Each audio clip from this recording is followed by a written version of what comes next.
Typically take the piss like me. Take these people seriously.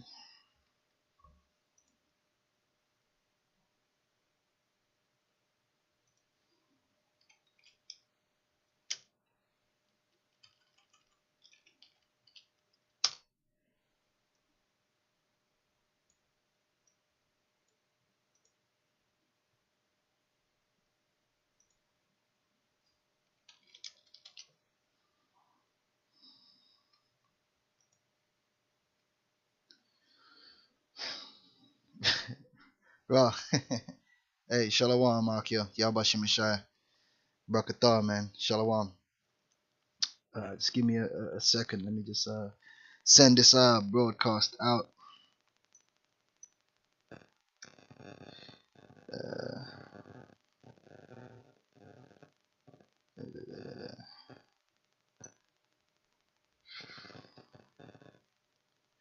Be like me. There we go.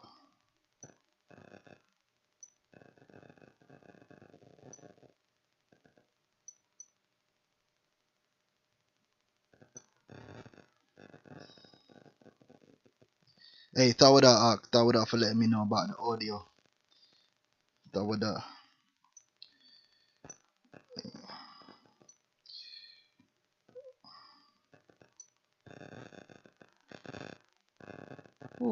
Okay.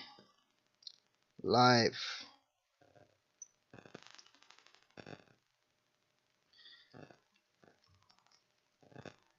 Just make sure everything is in place. Why does it look like the video is freezing? Oh, okay.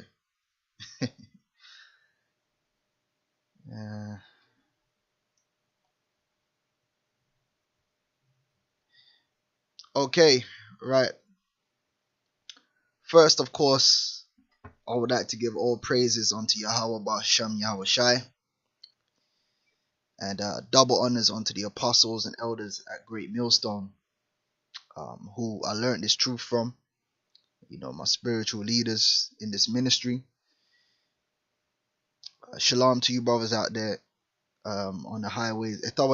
On the highways and the byways that's teaching this word in all sincerity and in truth. My fellow laborers, shalom to you. And shalom to you brothers out there that's listening and learning and supporting the ministry. Shalom to you sisters out there as well. Alright.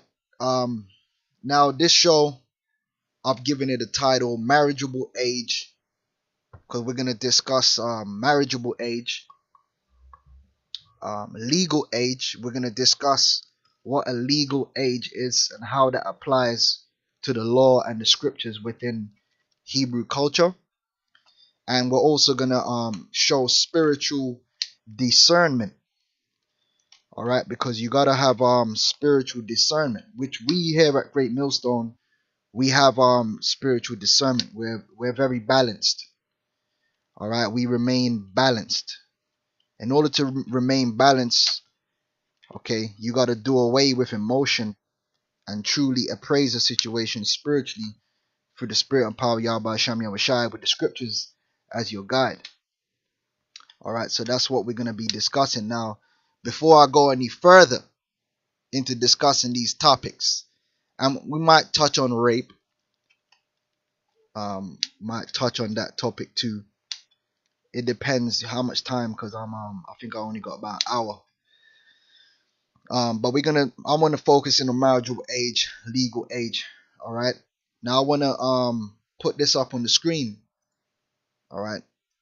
Let me make sure it's nice and big. All right. Before we even get this thing started. Okay. Let me make this nice and big and clear, and I'm gonna read it. Let's see if we can get that font. Okay. Beautiful. Now I'm gonna read it. All right.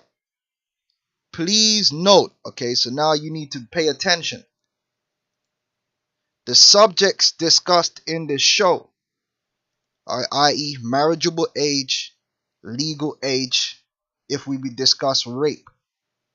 Alright, that's the subjects I'm talking about. The subjects discussed in this show are for your education, another word, edification, regarding Hebrew culture. Alright? The subjects discussed in this show are for your education regarding Hebrew culture or Hebrew Israelite culture, which is based and centered around our Lord, the Spirit of Yahweh Shem Yahushai. At no point are you to violate any law within your given constituency regarding, okay, and let me break that down. Your given constituency is wherever you are on the face of this planet. I am not giving you license, neither am I advising you, neither am I telling or ordering you to violate any law in your given constituency. So that means if you're in New York, I don't care where you are, Jamaica, London, England, Kazakhstan, at no point are you to violate any law within your given constituency regarding 1. The age of consent. 2. A woman's right to refuse sex.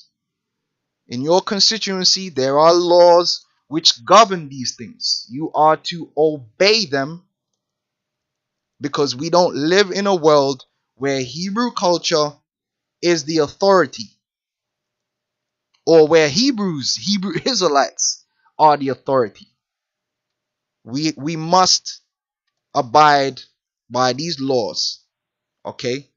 Cheers, mate. Alright? If you do not take heed to this disclaimer, I am not to be held responsible. Okay? That's on you. Alright? So I just had to make that clear before we begin. And I'm sure when certain people try chop and remix what I'm about to say, they won't add this bit in. Okay? This is clear right at the beginning, after we do the due diligence towards the Heavenly Father. Okay? Alright? And let me put it here so you can read it. So I forgot to put it up here. I've said it. Here it is. Alright? I'm going to leave it up here for a couple seconds. It's on the screen. Alright?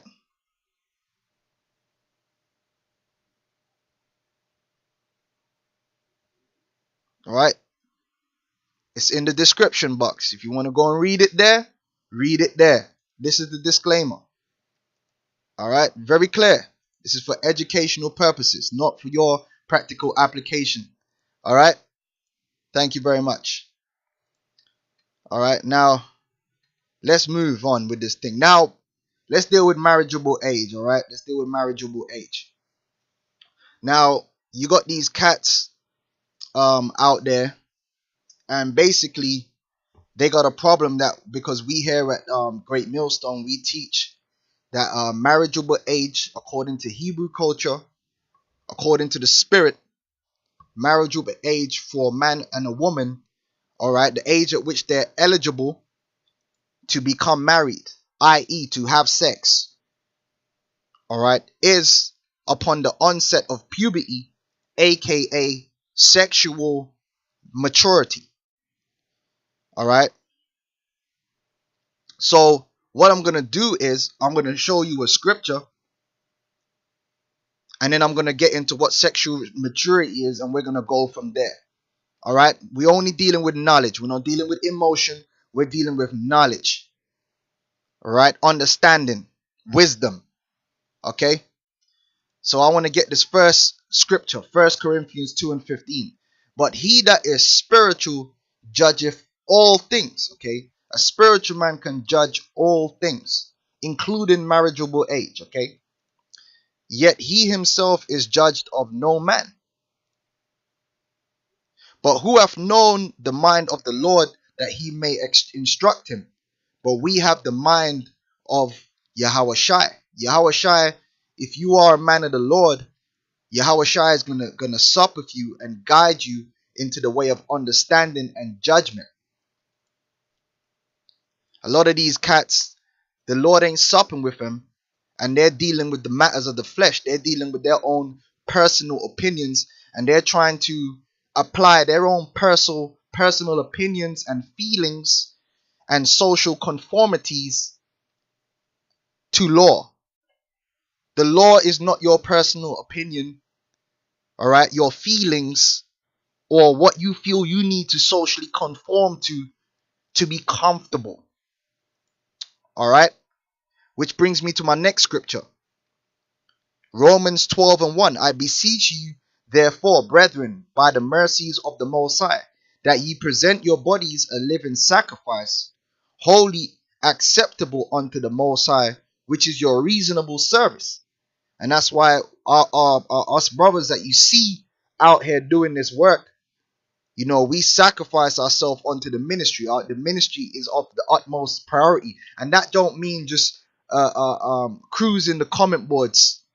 We actually put in the work. We actually study. We actually go out there on the streets and teach weekly. We do sit downs. All right. We put ourselves out there to be arrested, and whatever comes our way as a result of confessing Yahushua openly to the world. Unlike some people who only time you gonna see them is on the comment board, and you know who you are. You know if that fits you. All right. Now let's get the kicker. And be not conformed to this world. All right. The word conform is where you get the word fashion. When you that's why they say you fashion something. When you make, say like you get a piece of rock and you turn it into a statue. You say you fashion it. You made that rock conform to what you want. So when you follow fashion, what you're doing is conforming to a certain trend. Now, in essence, that's not evil. Not every fashion is evil.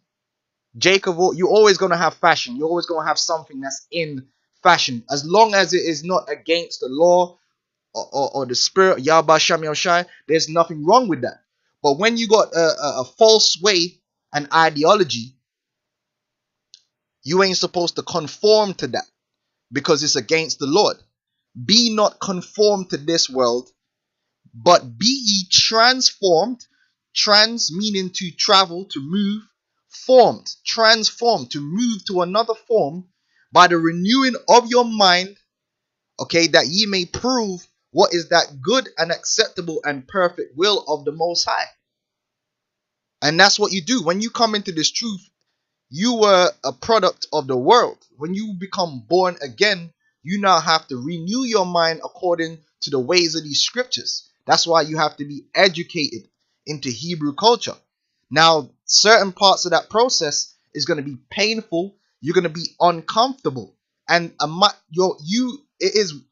nobody wants to be uncomfortable. Your flesh seeks to be comfortable at all times. Nobody likes being cold. Nobody likes being too hot. Nobody likes being hungry. Nobody likes being sad. These are states of discomfort. You don't want to face that. But when it comes to this truth, you have to face discomfort for the sake of the renewing of your mind. So certain things, might rub you the wrong way. Certain things you might get emotional about it. You might not like it, but you have to accept it. That's part of the renewal process. All right. Now that that's been said, let me hit the comment boards. Yeah, these Jakes, man, they're just demons, man. They hate us, man. Shalawam, man. Yashawamba. Now let's get this, man, because I'm a biologist, man. That's one of my that's one of my interests, man. The study of biology, which is the flesh. I like biology, man. You know, and so I can get into these terms and understandings very easily. I have a good understanding. All right, so I'm gonna explain something to you. There's a term known as sexual maturity. Sexual maturity. You should know what sexual is. Sex regards sex. Marriage is the beginning of sex between a man and a woman. Sexual maturity. Okay. Now let's do some reading. Okay. Sexual maturity is the age or stage when an organism can reproduce. Let me read that again. All right, walk with me now. Don't get emotional. Let's just deal with knowledge, okay? Sexual maturity is the age or stage when an organism can reproduce. It is sometimes considered synonymous with adulthood. Let me read that again. It is sometimes considered synonymous with adulthood, which is how it was in the ancient world. And I'm going to prove that, okay? In humans, which would be, in this case, us. Some of you scoffers, I don't know. You might be of a different species altogether, some form of mutant. All right. In humans, the process of sexually maturation is termed puberty. Let me say that again. Let me say it again. It's got to sink in. In humans, let me put it in biblical terms. In mankind, among men and among women, the process of sexual or sexually maturation is termed puberty. All right. Let's get a little bit more here. Sexual maturity is brought about by a maturing of the reproductive organs. Now, in a man, the reproductive organs, if you didn't know, all right, are the testes, you know, the two semi-hard structures which are found within your ball sacks, okay, which when you're born, they're inside of you, which is a warmer environment because when you are a boy, so to speak, when you are not sexually mature, that organ basically is dormant within you. All right, I don't know if a lot of you remember, but there was a time when your balls didn't hang. Okay, they're all up in you. Okay, all right. So you got your testes, and you also have your penis. All right, which has two functions. It has a sexual functions. It also has an excretory function for urine. All right.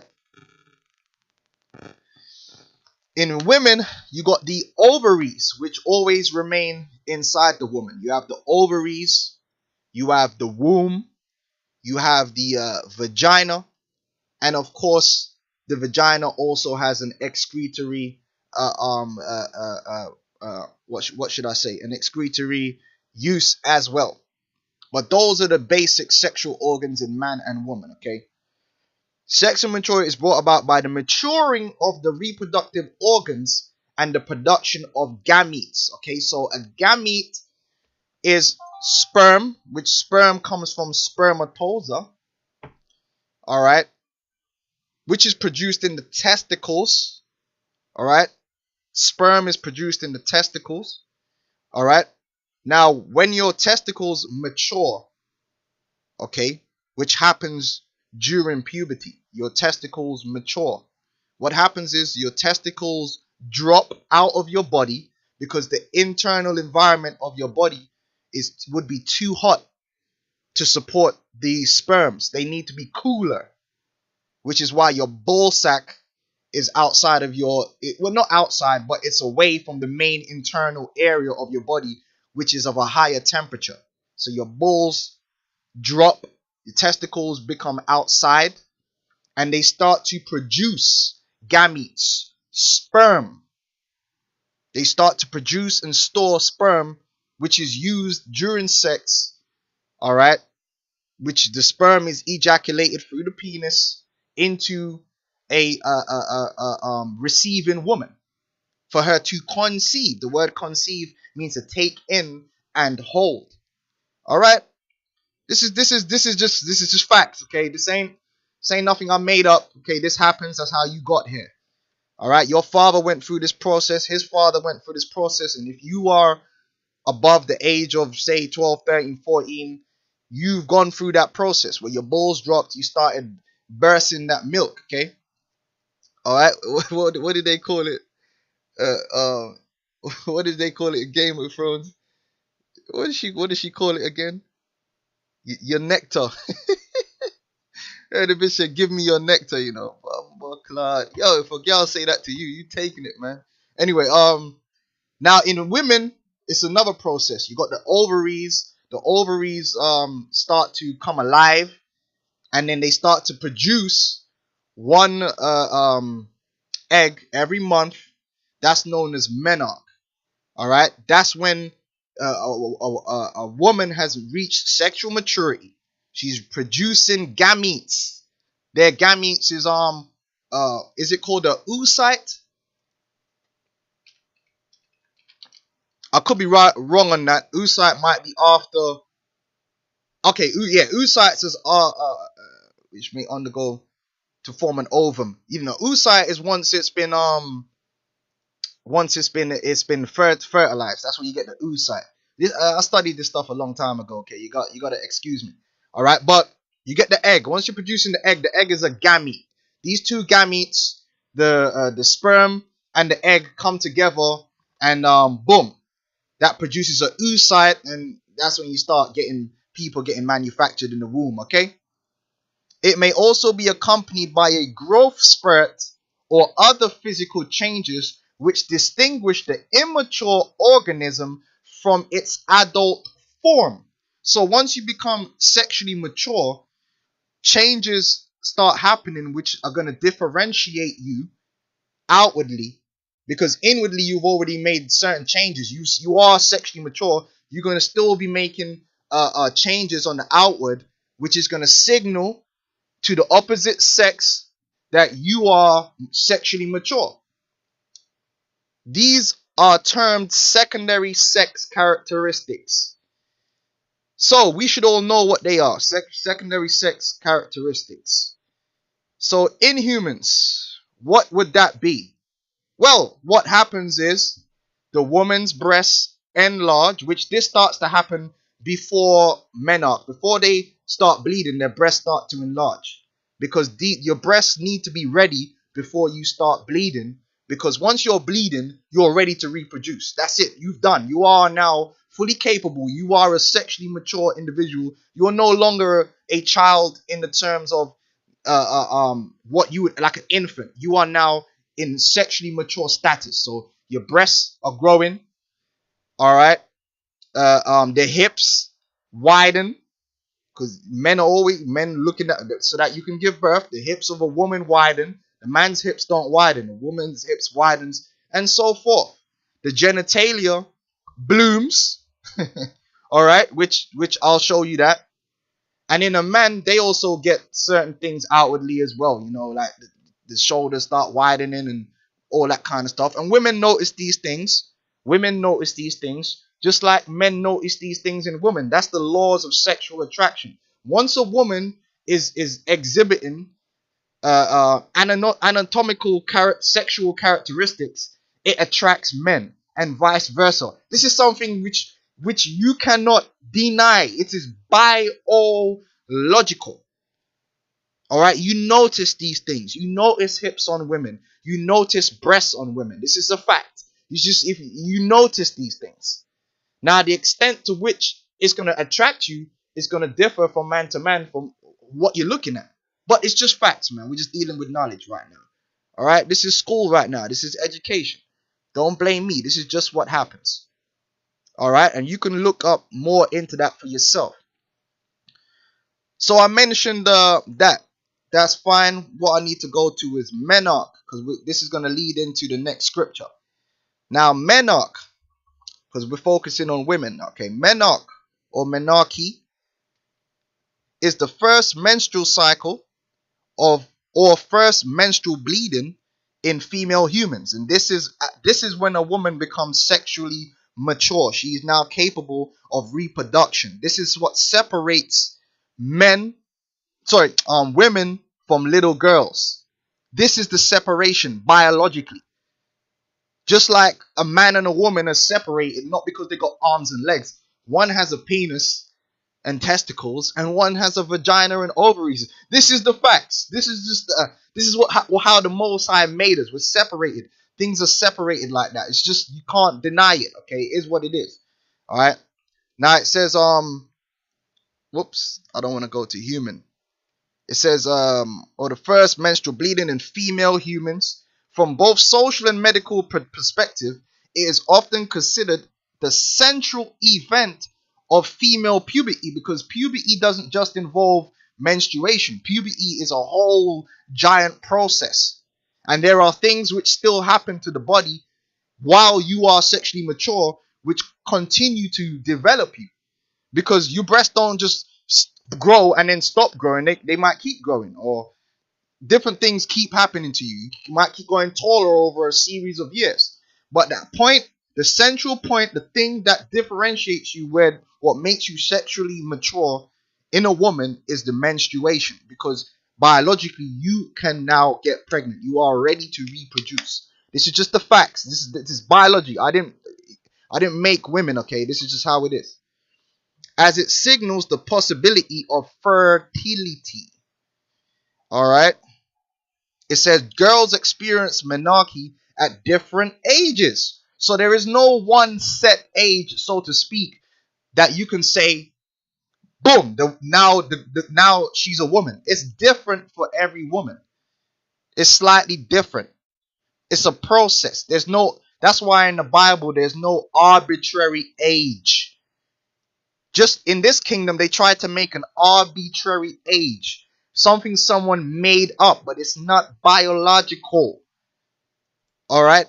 What does the word arbitrary mean? Based on random choice or personal whim, rather than any reason or system. All right? That's why if you go to age consent, all right, you'll find that all over the world there are different arbitrary ages.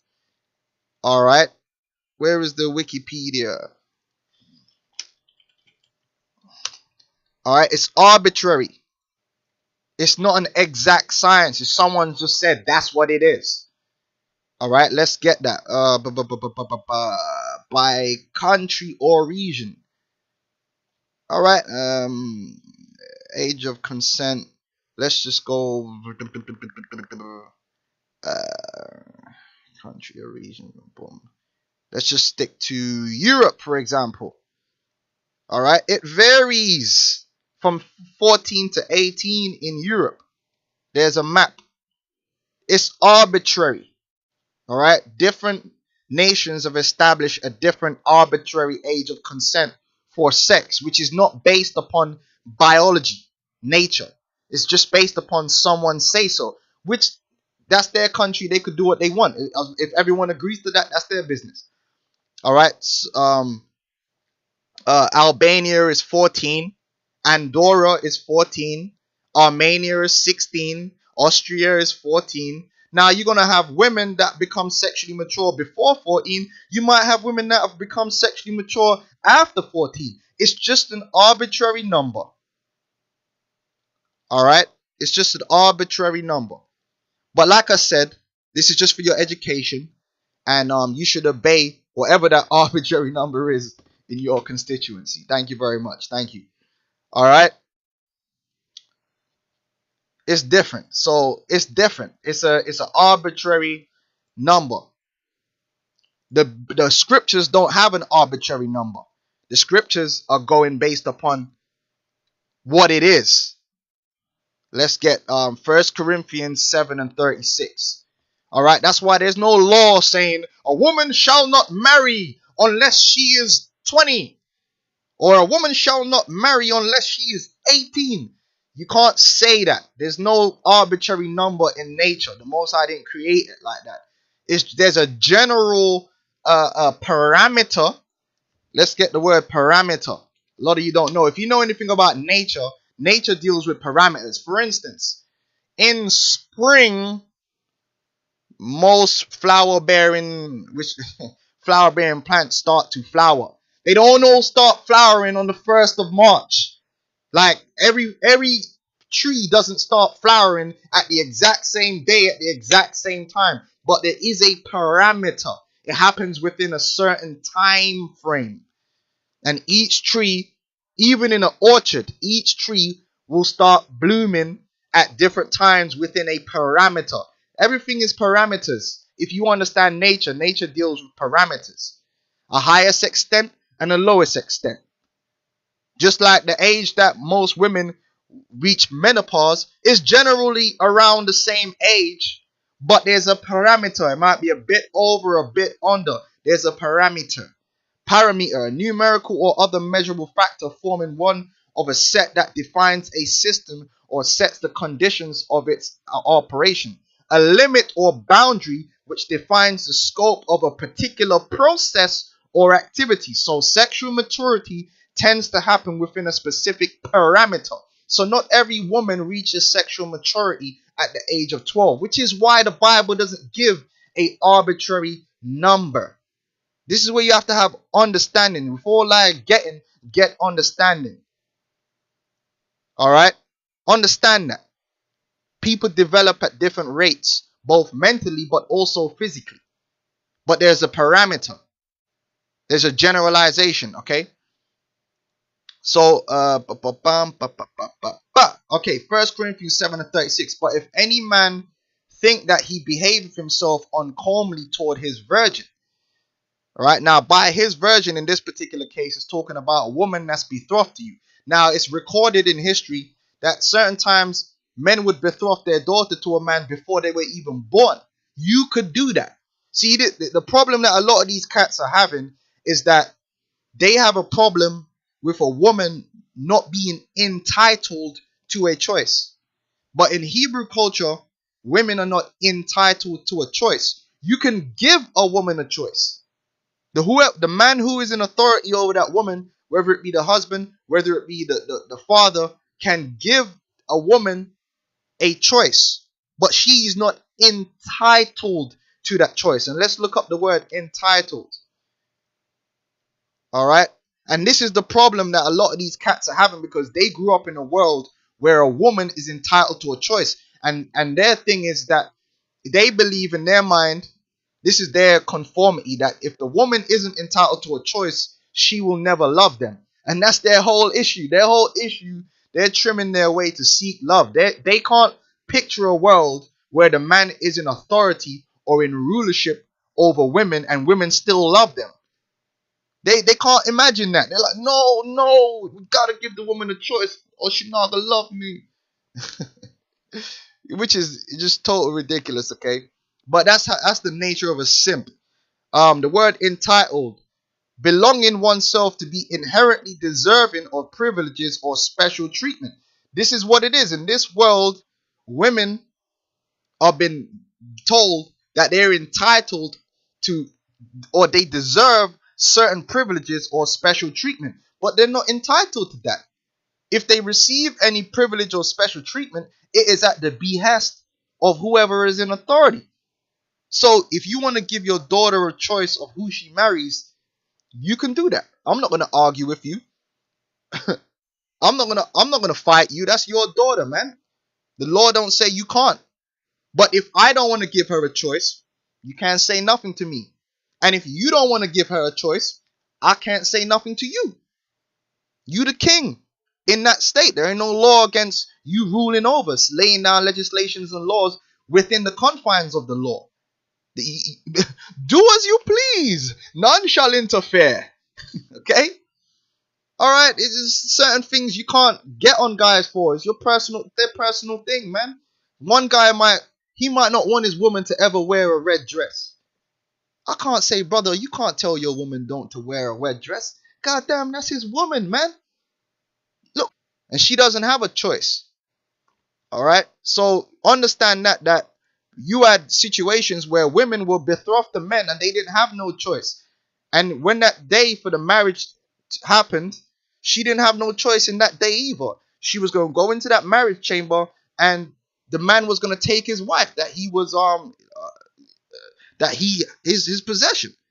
So that's why you guys are getting so bugged out about this rape thing, because it's all about the woman being entitled to a choice. But her being entitled to a choice is not an issue. Now, it is an issue if it's adultery, because by knowing that, then you could decide whether you got to put her to death or not. But otherwise to that, man, you guys need to just chill.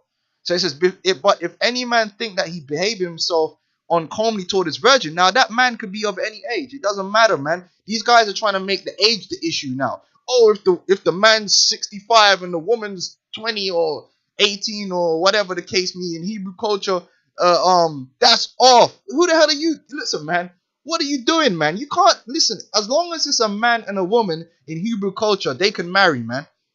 If you could, hey, there's brothers that deal with older men, older women. There's certain brothers that they might be 21 and they want to deal with a woman that's like 40, 45, man.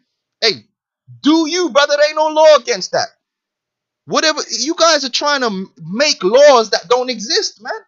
As long as it's a man and it's a woman and it's not adultery, you can't say nothing. Like Aaliyah had a song, "Age ain't nothing but a number." Now you might not like it. It might not be something you would do. Say a guy might be popping a woman 30 years older than him. You might not want to deal with a woman 30. It might be like, nah, that's gross to me. That don't change the fact that he wants to do that and you can't stop him. As long as it's not adultery, do as you please. None shall interfere. Okay, so stop crying, man. You can't make things about your own personal opinion and your preference according to your feelings, man. This is not what this is about. So the scriptures just say man and it just say virgin. It doesn't matter how old the virgin is and it doesn't matter how old the man is. As long as it's a man and as long as it's a virgin of marriageable age,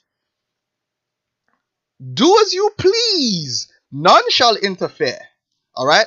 Now it says, if she passed the flower of her age. If she passed the flower of her age and needs so require, let him do what he will. Let me say it again in the Bane voice. Do as you please. None shall interfere. He sinneth not. There's no sin. There's no sin, my man. Let them marry. Let them have sex. Let them do the boogie woogie, baby. That's between them. That's their thing. All right. Now, let's have a look at this term, even in the English. She passed the flower of her age. Now, do you know what a flower is, man? A flower is the reproductive structure in a plant. I don't know, a lot of you didn't know that. If you might have known it before. If you didn't know, you know now. That's what a flower is. It can be made. All right. Now, another word for a flower is a bloom or a blossom. All right. A flower is sometimes known as a bloom. Now, I'm going to show you something. Did you know that a vagina actually blooms? Do you know what this is? This is a bloom. Do you know what this looks like? Do you know what this looks like? This... Oh boy, do you know what this looks like? There's a reason why people say that women bloom. She's blooming. She's blooming. Puberty is known as a blooming period. It's blooming. Do you know that the actual woman's vagina actually blooms as well? It blooms on the inside, but it also blooms on the outside. All right, because there's a difference between a child's vagina, and guys are gonna cut this. Oh, see, he's talking about it. Listen. Oh, fucking hell. Listen, bro. I know this is gonna sound real crazy, but babies have sexual organs that are not developed. Little baby boys have penises. I shouldn't have said that. I'm a pedophile. Oh boy, you guys are too much, man. That's why the Lord needs to just destroy you, man. Little baby boys have penises and little baby girls have vaginas. A sexually mature person's vagina will not look like a baby penis. Sexually mature woman's vagina does not look like a baby's penis or a baby's vagina or an infant's vagina. It blooms. God damn it. Alright, there's actually flowers that are named after clitorises. Alright, you could Google that. Alright, a woman's vagina changes. Her labia and labia, whatever they're called, they petal, they open up like a flower. Alright, those of you who actually dealt with women, you'll know that a woman's vagina actually looks like a flower. Their outer lips enlarge and open like a flower. Like this. Alright, I'm not going to show you a picture of vagina. You should be old enough to have seen one for your damn self. Okay. This is why it's always referred to as a bloom. Okay.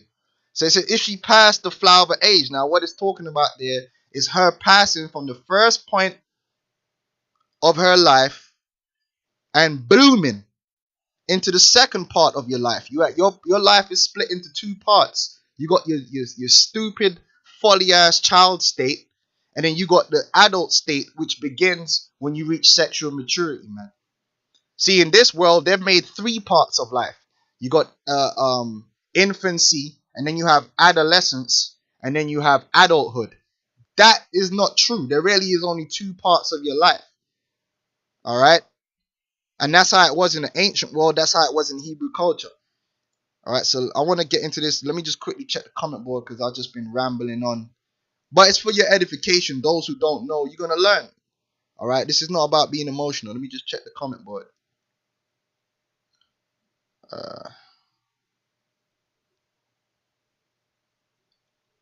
See what's going on.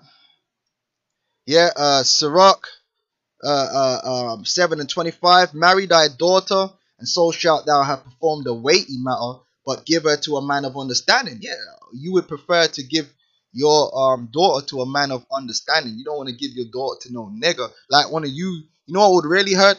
If my daughter grew up and she got with one of you scoffers. That shit would hurt me. You know, that shit would hurt me really deeply, man. All right. I'll be hurt. But I couldn't kill you because I'd have to accept it, you know, because I got to stay within the confines of the law. Okay. All right. Just because you're hurt about something don't mean you can go around killing people like you guys want to do. All right. Coming to America, stand on one leg, bark like a dog, a big dog. Yeah, you could do that. Now, are you going to do that? No, but you could. All right, that you rule over her, man. You can control your woman's diet just like your children. You are the ruler of your house, man. Just like when you go to a job, the job rules over you. They give you laws and statutes and legislations you have to follow when you're on the job. You have to follow them. Whatever the company policy is, you can follow. Well, a man is the CEO of his house, man. He has laws that he could pass, but it has to be within the laws of the nation. Just like when you're in a company, they have to stick to the overall laws of the nation, but they can have their own little thing, like when you take your breaks, what uniform you wear. You know, it is what it is, okay? Yeah, the word deflower, to deflower. All right, you plucking. Anyway, let's look at this word here. All right, and I dare any one of you scoffers to do a video refuting this information that I'm bringing out. You can't. It's just facts, man. I'm bringing out facts. Now, the Greek word is hyperkamos. Now, in the English, they use the terminology flower of her age because that's the kind of terminology they were using in that time to describe menarche. They knew what it was, so they used the terminology flower. A flower of her age, the bloom. All right? Let's jump back.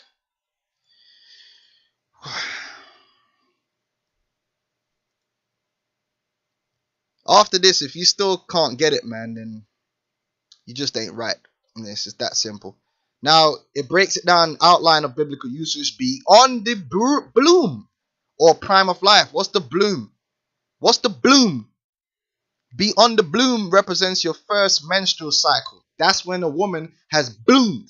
She's become sexually reproductive. It's likened onto a flower. All right? Leviticus 15:24. If any man lie with her at all and her flowers. Again, why are they using in the English the word flowers to describe menstruation? Because that's the terminology they used in the Middle Ages.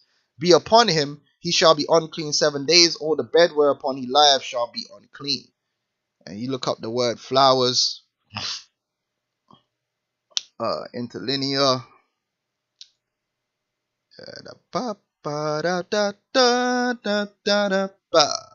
Impurity, filthiness, menstruous. Alright, menstruation. Okay. And in the English, they use the word flowers. Now, if you're going to take this as saying once you've passed menstruation as a whole, meaning you stopped menstruating, then that would mean that you're only allowed to take a virgin once she's got menopause. That's not what it's talking about. What it's saying is once she's bloomed, once she's gone beyond that point, that central point in puberty that we read about, sexual maturity in women, menarche. Once she's gone beyond that point and she's overripe and plump, ripe, and so in greater danger of defilement, a man can deal with her according to Hebrew culture. All right, just education now. I'm not telling you to do this. I'm just saying, according to Hebrew culture, a man can deal with her if he so please, whenever he is pleased to do so, and he sinneth not.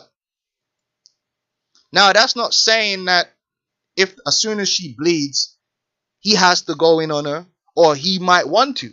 Again, you got to understand that the law is setting a precedent here. The scripture is setting a precedent, but there's room to maneuver. I'm going to give you an example. Let's say your woman has her menarche when she's 12, right? Or you're virgin, you betrothed to. But you look at her and you're like, nah, you know, I ain't really feeling it like that right now, though. Let me wait a bit. You could do that. You can do that. You could, it's up to you. Do as you please. None shall interfere. What you can't do is touch her before she becomes sexually mature, because that's technically not a woman. She's not a woman yet. But once she becomes a woman, it don't matter. You could wait till she's 20 or 21 or 22 if you want. That's up to you. That's not my personal. That's you. I'm not going to put no arbitrary number on there. That's you and your personal choice, man. Maybe you might feel that her bumper ain't big enough. You want to wait to see if her bumper gets any bigger. That's on you. That's your virgin. She's betrothed to you. I ain't going to say nothing. As Tupac said, I ain't mad at you. All right? Understand, we're not telling you to go out there and rape no one. We're not saying it's a law you have to. We're not saying it's in the law that you have to have sex with a woman once she's reached sexual maturity. We're just saying you can, according to Hebrew culture, if this world was under Hebrew authority. Okay? You gotta chill, man. Just like saying, look, the law says you can't eat pork, but you can eat chicken. If a guy don't want to eat chicken, I can't say nothing to him. Bro, you don't want to eat chicken, that's on you, bro. But you can't tell me I can't eat chicken. It's do as you please, as long as within the parameters, baby. All right, have some understanding, okay? Now, let's see where we're up to. So we dealt with marriageable age. Let's quickly cover that. So marriageable age, which the scriptures doesn't tell you what marriageable age, doesn't give you an arbitrary, but there is a word in the scripture, Bathwallah, which describes a woman which is a virgin, which is of marriageable age. But notice there's never any arbitrary number provided for in the law, because it's not based on any arbitrary number. It's based upon life, bro. It's based upon nature. It's based upon the way the Most High made us. And then it's down to your own understanding and your perusal when you want to go in within the confines of nature, man. And that's all it is. All right, so if you want to wait till the woman's 25, I don't care, man. Do what you do. All right, I'm gonna do what I do when I do it in the kingdom according to me. No one can't tell me when. All right, I deal with it how I want. If I negotiate with the father and he feels like he wants, and I agree to it, I agree to it. All right, bro. Wait, I don't care. It's between men. We have a discussions. We reason on things. That's life. Life it's a bit of give and take. Certain things are dynamic. All right. That's just life, man, okay? We can understand that. All right? You might negotiate and say, look, bro, I'll marry you my daughter, but I want her to be in my house for a certain amount of time before you marry her. And if the guy agrees to it, then he agrees to it, man. That's how men make deals. It is what it is, man. I mean, come on, man. Just chill. Jake, man. Jake just emotional. Now, men are, I wanted to get marriageable age real quick, and we're going to end that part of it, because I ain't got too much longer.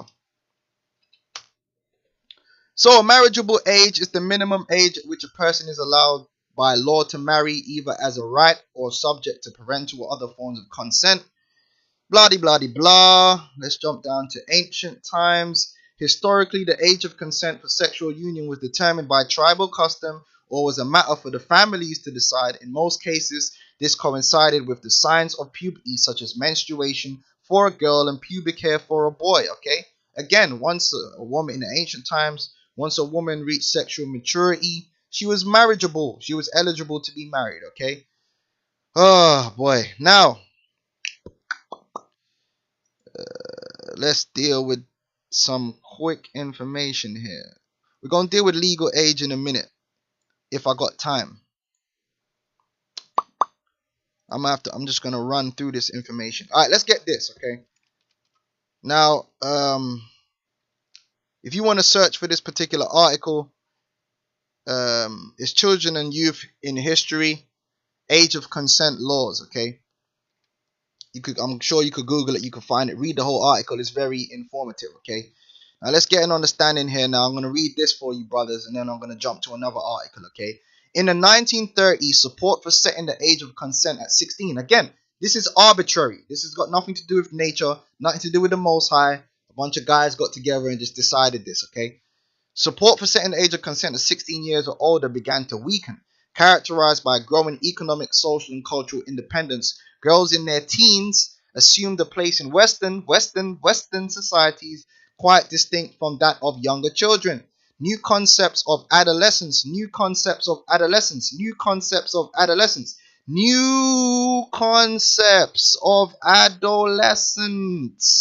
Remember, adolescence is a new concept. It did not exist before. All right.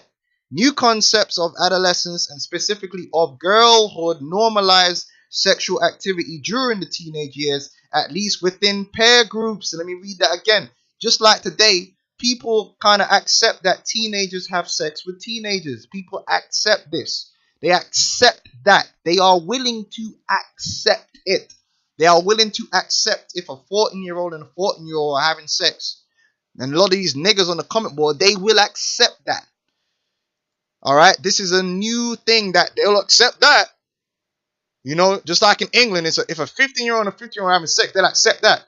But a 17-year-old and a 50-year-old, oh my God, it's rape. Oh my God, he's a pedophile. You know, they start losing their minds like a 2 years difference. You know, in England, man, you could be like, say the girl's birthday, your birth, you're both like born in the same year, but he was born like a month out, or you say you're the man and you're born like a month before her. If you have sex with her that month before her birthday and she turns 16, technically that's statutory rape and you're a sex offender. That's how stupid it is. It's retarded. It's just, man, but that's what we gotta follow. That's what we gotta live by. And I know guys that have been stung by that.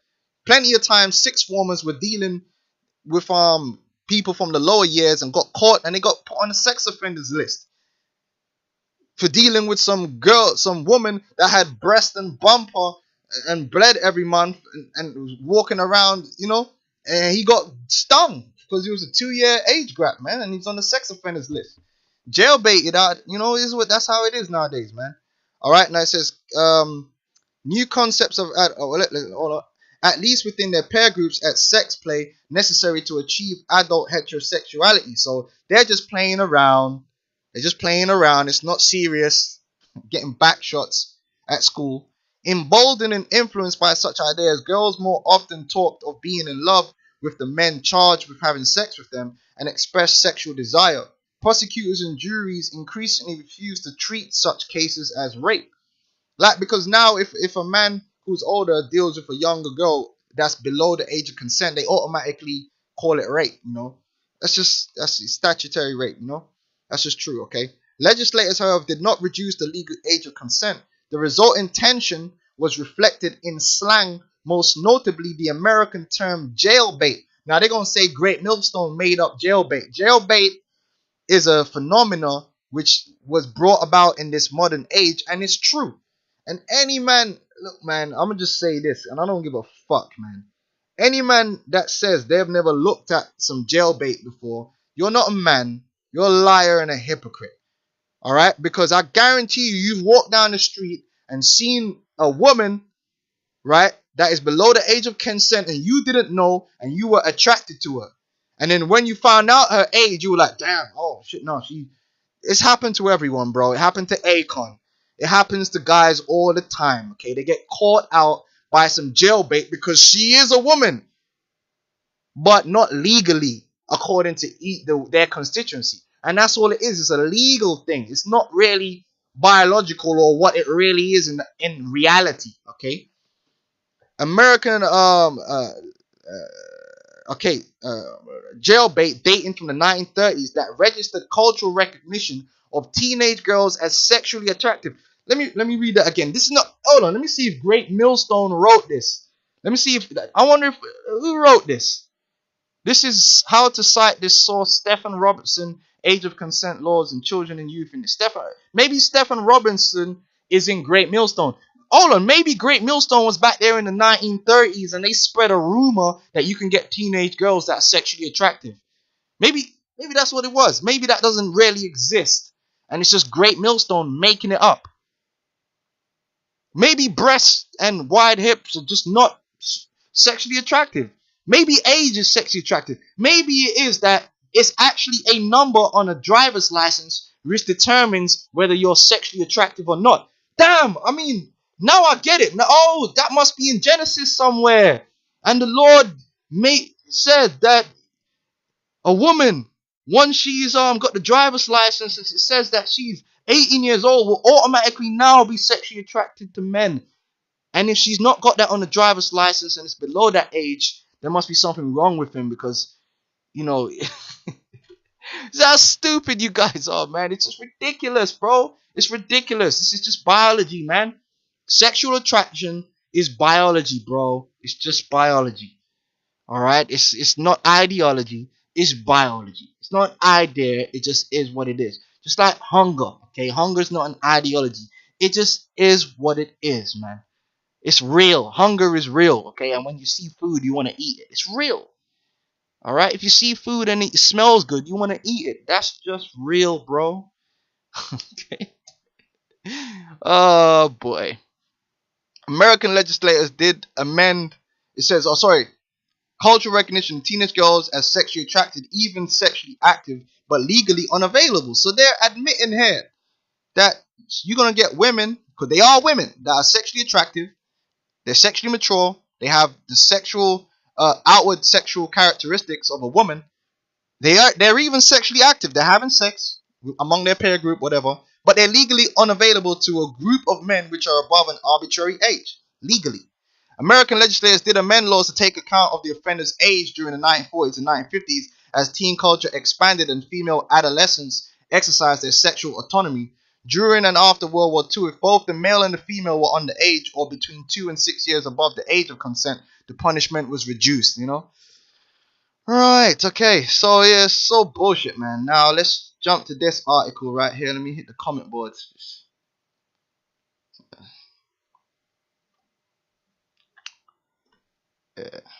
Yeah, the age of consent is Colombia is 14.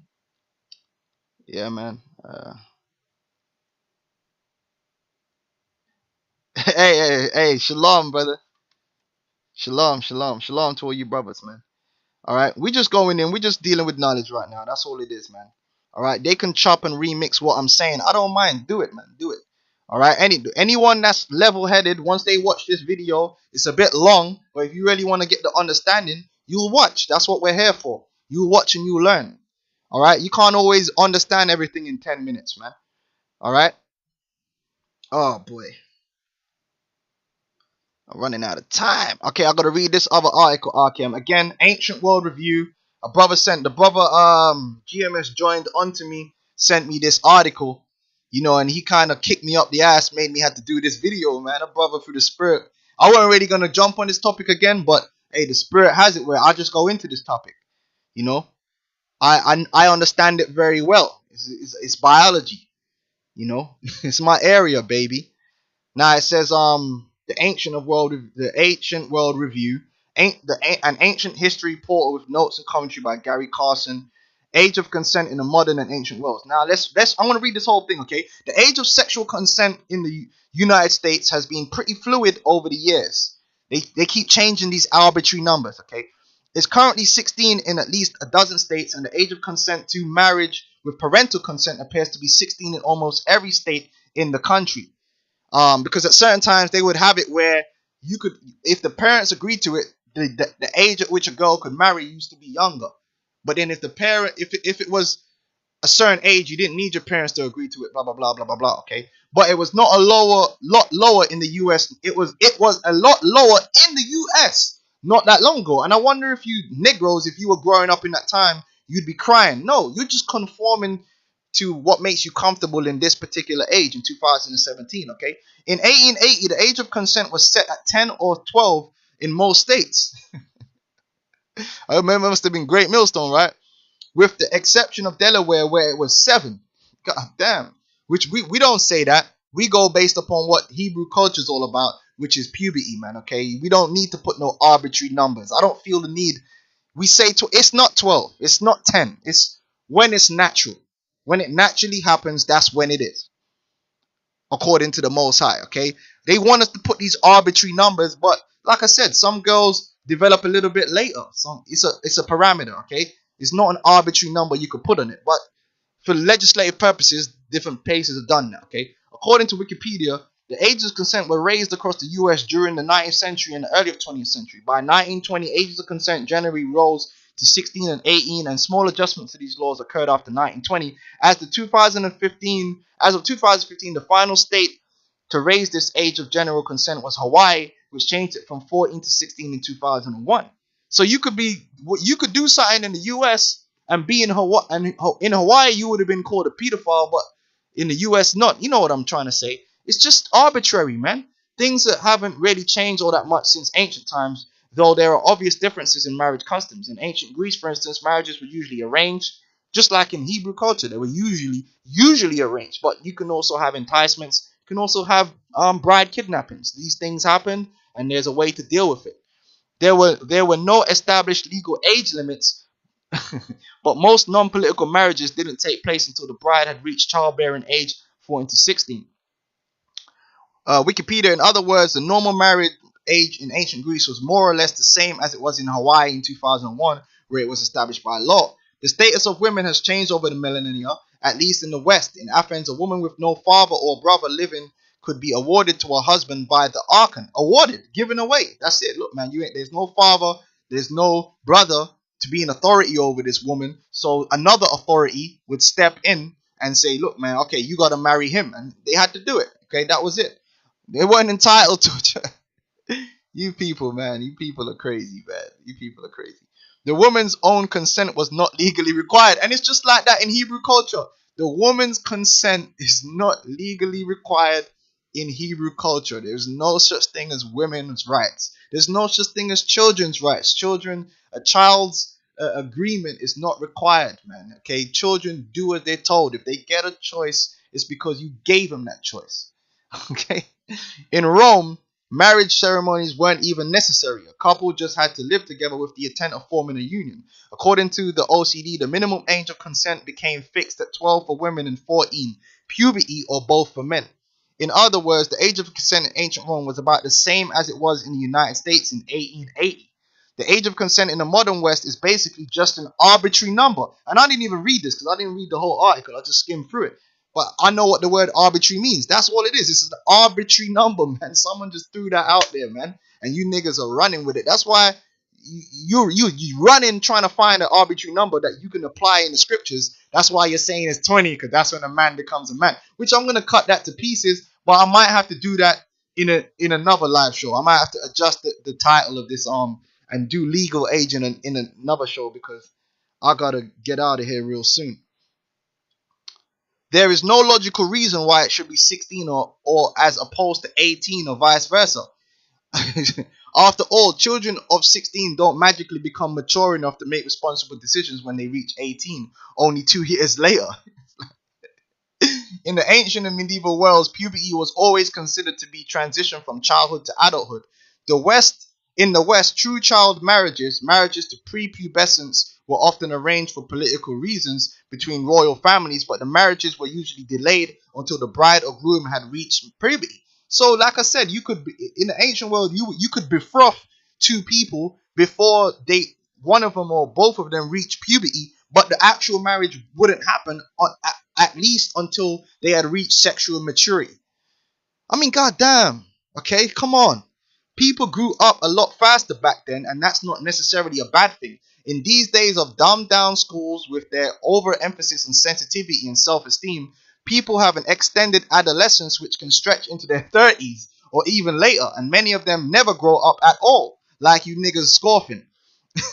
In the ancient and medieval worlds, there was no such thing as a teenager. In the ancient and medieval worlds, there was no such thing as a teenager. In the ancient and medieval worlds, there was no such thing as a teenager. And people we would now think of as being too young to make mature decisions were expected to handle adult responsibilities. Alexander the Great, the freak, for instance, was appointed regent of Macedonia at 16. Was appointed the regent of Macedonia at 16 when his father Philip left to invade Thrace. The gradual increase in the age of consent in the West has coincided with a decrease in the general maturity of its population. In the old days, children were raised to take part in their societies at a relatively young age. Okay, more of the childhood years were used to groom them for adulthood. Okay, right now, the ages below teenage are really just mucking around. They're playing around. They're not really being prepared for adulthood. They delay preparation for adulthood. It's all delayed. They just sit around playing with Play-Doh until they're like 12. It's ridiculous, you know. In the ancient world, you would be built up. When a girl got to like 8, 9, they would start training them up and teaching them. Look, man. So when you get to a certain age, they start giving them responsibilities, start helping more their mother and so forth to build them up to becoming mothers later on. The same thing with men, to be fathers, to be husbands. They was more of a training process, man. Now, even when they're teenagers, they're not even being prepared for that. They're just playing games. They go to school, do some bullshit, play about on Instagram, come home, play about Instagram, hang around with their friends. They're not being prepared for anything, man. Hell, that's why you got a lot of people, women that are like 22, and they ain't got no skills to be a mother or a wife. Because this society just messed up, man. They could be 30. Alright, as bad as true child marriage can be, the cult of perpetual adolescence may be even worse because it infantilizes entire societies. And that's what we're living in. We're living in a cult of perpetual adolescence. Maturity appears to be a construct of social and familial expectations. Considering the sorry state of things today, it might be a good idea to raise the age of consent in the West to something like 25 or even 30. Unfortunately, even that wouldn't guarantee anything because those numbers are just as arbitrary as 16 and 18. Some people are more mature at 14 than others at 50. So maybe the best solution would be to decide the issue on a case-by-case basis. If you might have a daughter and she's 12, 13, and you might say to yourself, you know what, man? She's not ready to be a mother. She's not ready to be a wife. I think she needs a little bit longer. You can do that. It's a case-by-case basis. Even though she's become sexually mature, you might say, look, man, I don't think she's ready to be a wife, man. So I'm going to hold her back. You can do that, man. It's a case-by-case basis. But once they become sexually mature, they are eligible for marriage. And that's just what it is, man. They're eligible. But you can apply your own wisdom within that confine, man. Damn. Woo. Okay. Let's hit the comment board, man. This is it, man. Alright. Bakwashia Banya, however, just like when people lose their baby teeth and get the primary teeth, it happens naturally. There's no specific age. Yeah, but there is ages where it tends to happen, but it's a parameter. That's it. That's how biology works. There's no particular on this day. Once you're, you've been on the earth for 8 years and 2 days and 2 hours and 5 minutes, your teeth are gonna fall out. No, it's come on, man. Check my phone.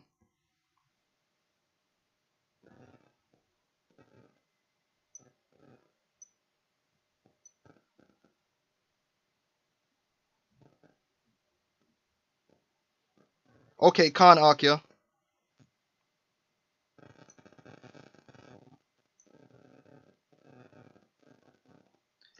Alright, I'll check that. Stay in the spirit. The word matrimonium, the root for the English word matrimony, defines the institution main function involving the mother. It carries with it the implication the man taking a woman in marriage to have children. That's what it's all about, baby. It's about baby. That's why women become sexually mature. That's why men become sexually mature. Then they come together, man. Yeah, boy, this is crazy. All right, let me All right, this should show up in my history. The brother just sent me this, man. Which I know about the islands, man. I know about the islands, man. That's why guys on the islands, they have laws, but mostly island men go by the eye, man. That's why a lot of guys from the West Indies, they come to England and end up on the sex offenders list. Because in England, man, you might see a girl that's like 14, right? But she'll walk around the street, she'll have a big ass booty, breast all hanging out. You know, I'm just telling you what it is. Buyers gonna say I'm lusting. I'm just telling you what it is. Fuck me, man. I've seen it. This is what happened when I was in school. Do you know how many girls that were, when I was in school, were getting dealt with by men? It just happens, man. You'd see it. They'll be walking along, and then a guy in a car will, hey, yo, because they don't know how old she is. They just see something they like. And a lot of guys from the West Indies, I know personally, ended up on the sex offenders list, man, because they were going by eye. They didn't think to ask about no ID. They would just look, man. She got breasts and bumper and everything sweet. You know what I'm saying? She's in heat. You know, yeah, it just happens. Now, this is from the Gleaner, the famous Jamaica Gleaner. The brother Makolat sent this. Shalom, brother. It says lower age of consent to 14. It says, when will our legislators appreciate that it's universally accepted that females on average by natural law reach maturity to bear children at age 14, and that is why the age of consent was fixed at 14. Legislators, perhaps oblivious of the reason for the age of consent to have been fixed at 14, moved the age of consent to 16, making criminals of boys and girls and adults. Now, some are even calling for an increase in the age of consent from 16, and may soon be calling for it to be raised to 60 or beyond, to the free world of human beings. I am calling for all to respect natural law in general and in relation to the subject of carnal abuse, and for the age of consent to be refixed at 14 as planned by the Creator, which the Creator didn't plan for it to be 14. He planned for it to be whenever he said it in that person's DNA, because it all goes back to your DNA when you and certain environmental factors as well. It's within your DNA, and then you have to have the right environmental factors. A good, because certain women, their puberty, just like men, can be deferred because they don't eat enough, because they're malnourished. Like certain women, they cannot have their period till they're like 18 because they're anorexic. You know, you have to have a woman has to have a certain body weight before they start maturing, sexually maturing. So that you know, that is what it is, man. All right. Yeah, start with off with that article, brother. All right. I had my phone on silent. You see, I shouldn't do, because oh boy, I'm gonna have to get out of here. I'm gonna have to do the legal age thing, man. But I'm not working tomorrow. We'll see how it goes, man. Where was we? Did we finish that? Where was we? Oh man. Oh, come on. That's why you ain't gonna find teenager now. When I get into legal age, there is such a thing as being a young, inexperienced man. Because just because you become a man or a woman doesn't mean you're experienced. All right. So you could be a man but be inexperienced. All right, that doesn't change the fact that you are of a marriageable age. It just means you're experienced. A young man is generally going to be inexperienced. Like a 13-year-old, 14-year-old woman is going to be inexperienced compared to a 30-year-old woman, and a 30-year-old woman is going to be inexperienced compared to a 60-year-old woman. And you'll see that when if you ever see your grandmother and the way she deals with children, and the way she deals with, like my great grandmother, the way she deals with children is much more calm and much more knowledgeable than my grandmother would do. Sorry, my grandma, or than my mother would do, and hell of a lot more than my woman would do, because it's an experience thing, man. That's why the older women would help the younger women. It's just, come on, man. But that doesn't mean that my woman isn't a woman. or my mother's not a woman. It's just experience builds up over time, man. Damn. You know, that's why even when a woman would go marry her husband, she would have a support group around her, which was the women that were around, like the mother-in-law, the sisters, and all that. The older women would help them if there was something that they were inexperienced with. There was a group of people to do it.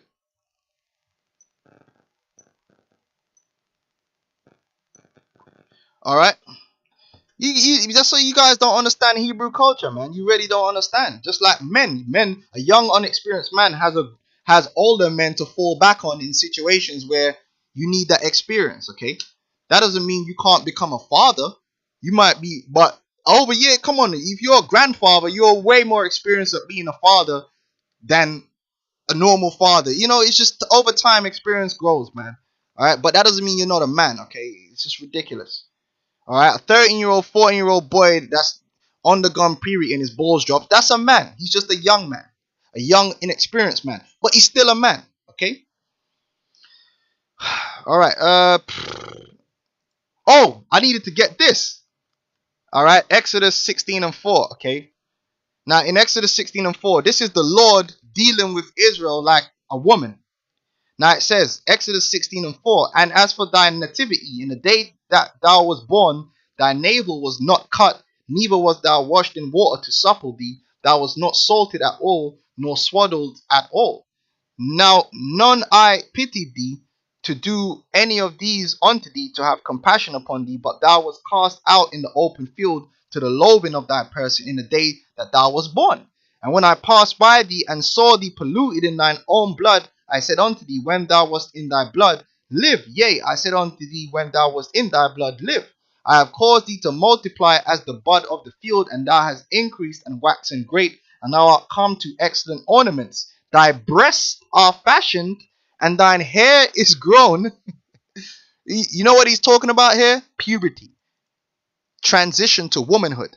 Thy breasts are fashioned, and thy hair is grown, whereas thou wast naked and bare. Now when I passed by thee and looked upon thee, behold, thy time was the time of love. Now you hit puberty, you're sexually mature, you're in the time of love. I spread my skirt over thee, I covered thy nakedness. Yea, I swear unto thee and entered into a covenant with thee, saith the Lord God, and thou becamest mine. So you people, you just clowns, man. Ultimately, you're clowns.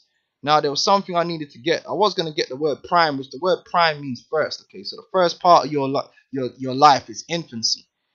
Prime, okay. I want to get some information real quick on adolescence. All right. Now, there's a book called Teen 2.0. I might even get this book if I got time to buy it and read it. Now, you can go and look into the book. I'm going to show you what people have said about this book. All right. Let me just quickly check the comment board, then I'm going to show you what people have said in this book. Because you got Hebrew Israelites out there. They're trying to push the idea of adolescence. All right.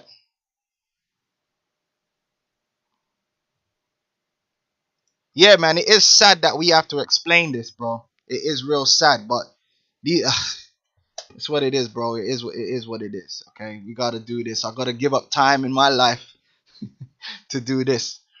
All right, let's get this, man. Okay, so one of the most revolutionary books I have ever read. This is Albert Ellis, PhD, the Albert Ellis Institute. Next, adolescence was invented in the 19th century to enable middle-class families to keep their children out of sweatshops, but it has degenerated into a process of enforced boredom and age segregation that has produced one of the most destructive social arrangements in human history. Adolescence is destroying the fabric of society, man, just as much as matriarchy and women's rights. The fact that you've got something called a teenager is destroying this society, man.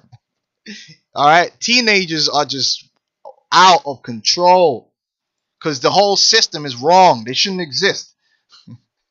These teenage mutant ninja turds. All right. It says, consigning 13-year-old males to learning from 15-year-old males. All right, because mostly teenagers learn from other teenagers, which is wrong.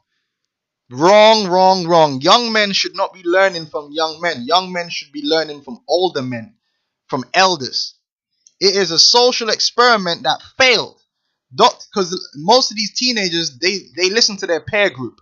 They live in a bubble, which is their peer group. And that causes all kinds of mischief. In the Eastern countries, you'll find that young males and young women spend more time with older people. But in the West, that particular peer group of teenagers tend to spend most of their time with teenagers or talking to teenagers. And that makes them bugged out, okay? Their counsel is off, okay? That's why they do stupid things. Because inexperienced people are learning from inexperienced people. It's a social experiment that failed. Dr. Epstein's book traces the history of the problem, demonstrates with unrelenting perseverance that much of the turmoil of our teens is a creation of our culture, not my culture, and offers a specific and detailed proposal for getting our young people, young men and young women back on track. If you are concerned about Americans young and about America's future, this is a must read, and that's by Newt Gingrich, former Speaker of the United States House of Representatives and founder of the Center for Health Transformation. So even he can admit that. Okay? And there's more quotes here regarding this book. All right, it's a very good book, man, but it's just saying what's natural, that the invention of adolescence and teenageism has destroyed this society, man, even more.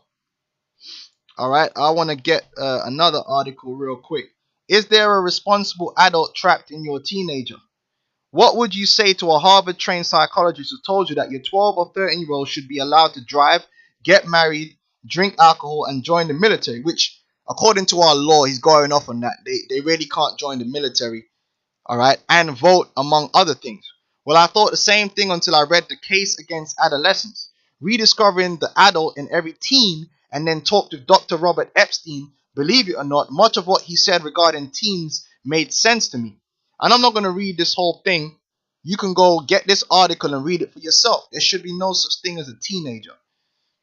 All right, and that's really what's going to lead me into legal age, because you got guys out there teaching that a man doesn't become a man until he's 20, according to the Bible. I know, therefore, a woman doesn't become a woman until she's 20, which is totally erroneous and nothing to do with marriageable age. And I'm probably going to have to do that in a separate live show because of Jake's attention span.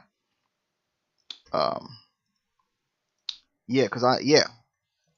hopefully you've been edified. I've brought out enough information, and these guys, they can't really come against what we're saying. You know, it's just, I'm sure I've proven the point. Okay. Yeah, the apostles break it down.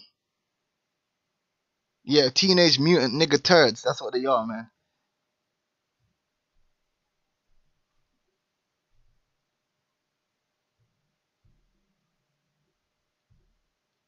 Yeah, the brother GMS Goodly Heritage. I'm 19. I came into the truth when I was 17. So-called adolescents don't know a goddamn thing, but today's society is groomed by them. I wish I was groomed to be way more mature than I am now at the age of 13 through 17. Yeah. If they, you know, you could have been a lot more if this society was to treat you, you know, a lot more like an adult when when you hit puberty, man. You could have reached more excellence. You would have spent less time playing and messing about, you know, acting like a child. All right. The guys that know they Israel and that don't agree with it is because they thinking from a Western standpoint. And that's basically, that's why I brought out the scriptures to begin with, man. You know, you gotta, these guys are conforming to this world. You gotta come out of that, man. And like I said, well, I've just given you knowledge and information and facts. And like I said, there's a reason why they can't go into the scriptures and find an actual arbitrary age, because it doesn't exist in the scriptures. It's not arbitrary. It's just based upon natural law, wisdom, and understanding and discernment. All right? That's the base, man.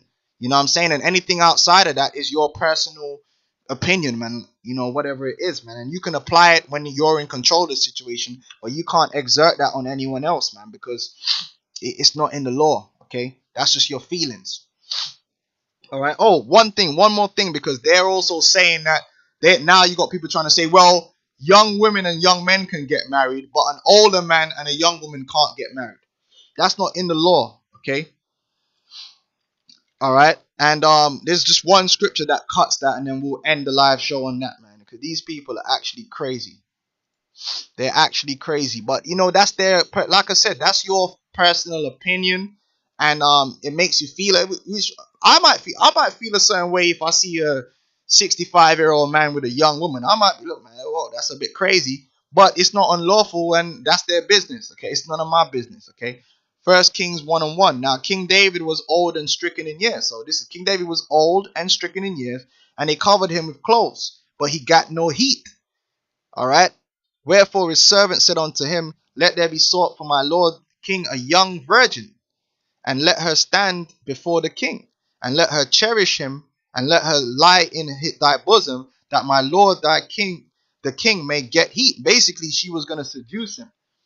You know, she will get up all on him, man, with her hormones and pheromones, because women have pheromones that make a man sexually attracted and all that stuff. So they sought for a fair damsel, good looking, sexy, throughout all the coasts of Israel, and found Abishag, a Shunammite, and brought her to the king. And the damsel was very fair, and cherished the king, and ministered to him. She was serving him, but the king knew her not, meaning he didn't have sex with her. He couldn't have sex with her because he was past it, man. Because a man, even though a man's sexual attraction, even in this age, you kind of lose it a bit earlier than you would in the ancient times. But pretty much like where women hit menopause and their sexual desire just drops heavily, a man's sexual desire kind of keeps pumping, because they're always producing sperm. That's why a very older man can still get a woman pregnant, man, because most older men can still get it up. All right, but they knew David was out of there because he didn't have that fire in him no more to deal with even the fine ass damsel. It weren't on him no more, you know. But the fact is that was a young damsel and he was an older man. It doesn't say the exact ages, and why does it have to? It doesn't really matter. You guys are the ones making it an issue, man. It was a young woman, it was a woman and a man, and there's nothing unlawful about it unless it's adultery, okay? Yeah, I mean, yeah, the brother from judgment shall come, cleaving Israelite, and that's the main scripture right there that deals with the whole situation. So, you know, with that, I'm gonna leave it there. I can't go on forever. I might have to do a separate video on legal age and deal with this whole madness about a man is a man at 20 and a woman is a woman at 20 years old. Like, absolute morons. That's like, you know, Mike Tyson, when he became world heavyweight champion, according to them, he was still a child. These people are retarded, man. But anyway, with that, you know, I'm gonna say, with that, yeah, David was at least 70 when he died, around the 8. Yeah, so I mean, whatever the guy's problem, whatever. Which the brother mentioned something about stability. That's gonna go into legal age in terms of certain things within society. You had a legal age, and there was a reason for that legal age, because a young man, even though they are men and sexually mature, there's certain things that they didn't have to do because of their economic status, but because by virtue of them only just becoming a man. But they were still men. So we're gonna deal with that in another video, and Lord will, I'll be able to bring out that understanding. So with that, you know, I'm gonna say shalom to you, Akim. You know, and I hope any of you out there that were emotional or you didn't understand the subject, I hope you were more edified in the subject, man. You know, and yeah, that's it on that. So hey, shalom, Akim, shalom.